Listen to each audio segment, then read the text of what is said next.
So we're gonna put together some beef pad thai. What I have going in my pan right now is the cabbage, carrots, onions, which is otherwise known as coleslaw mix. And to that, I'm going to add my red peppers. Okay. There we go. And then I'm gonna start to build my sauce, okay? Now, one really great thing about this recipe is if you're making the cabbage stir fry recipe and you have some leftovers, you can incorporate that in as your base to this recipe, which is really great. We love that cross utilization, right? Okay, so now that I have that good and sauteed, I'm gonna start adding all my delicious bits, okay? So we have a little bit of sesame oil we're gonna put in there. Remember that a little bit goes a long way. I have a little bit of brown sugar. It's just gonna add a little tiny bit of sweetness, which everyone loves. Sriracha.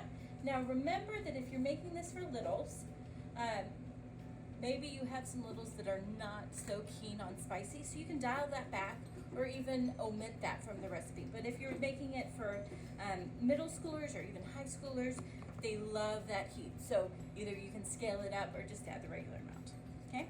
I have some rice wine vinegar, some lime juice, which is always a must. Love lime juice. Some soy sauce,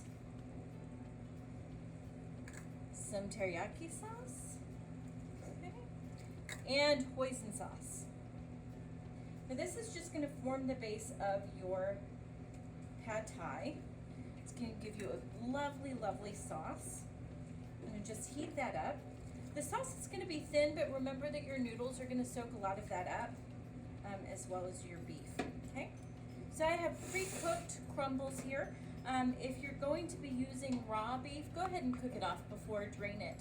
Make sure that it's in crumble form before you add it. Okay, so I'm just going to add that in. Stir that up. And then I have my whole wheat pasta. Now I'm just using spaghetti pasta.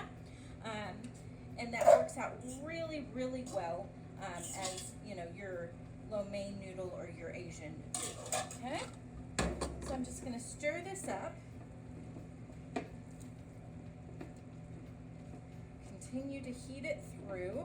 Then you're just gonna hold this in your hot box or put it on your steam table right away. We have a beautiful Thai dish. I'm gonna garnish this with some cilantro, and it's gonna be lovely.